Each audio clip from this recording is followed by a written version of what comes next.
It is a popular time for funerals across the various communities. There is, however, a reluctance from communities to adhere to the lockdown regulations. Residents in Motherwell township in Port Elizabeth say complying with the regulations will not be possible due to cultural beliefs. Funeral parlour owners also have expressed their dissatisfaction about the poor communication around the do's and the don'ts when it comes to funerals. And for more on this, we cross back to our reporter Lerato Fekisi. Lerato, a very good morning to you. Thanks again for joining us. What's happening now? We saw earlier on you chatted to a funeral parlour owner who's been lamenting about the lack of communication, particularly from the government, and that they are not communicating the message of the 50 or less people attending a funeral. What's happening now?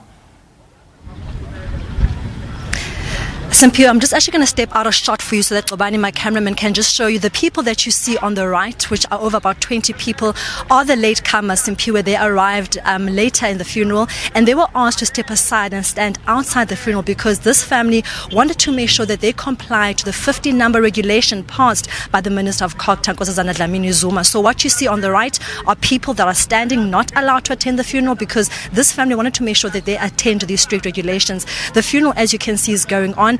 Unlike you'd normally see Simpiwe in our black culture funerals, the people here, obviously now there are no halls, there's no church to go to. So every single thing here, the viewing of the body, the actual church service will actually take place here. And as you can also see, people as they come in are being asked to sanitize their hands as well. But joining me Simpiwe now is a man of the cloth, Utata Makhala. Tell us more, as someone who's on the ground, who works with people in the church, how is this time as funeral parlours and also as funerals coping as well?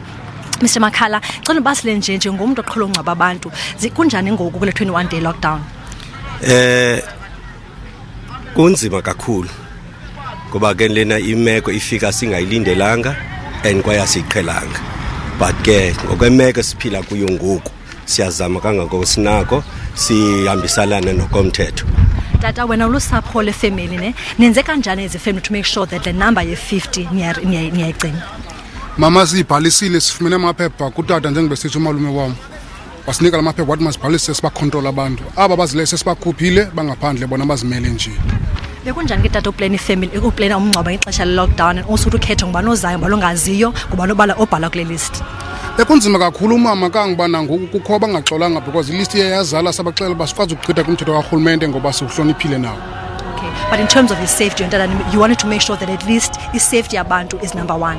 The safety yabantu is number one, mama kangba sifuna abantu basululeke ngenxa yobuninzi babo njengoRhulumente wethu igxininisa lobana masizame kangangoko nathi sizama ukucomply la kumthetho obekiweyo.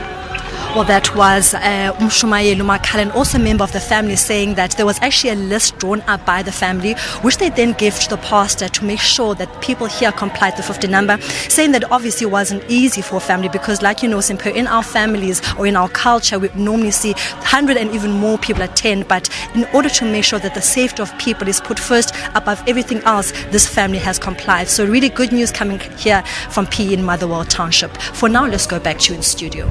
All right, Lerato, thank you so much for your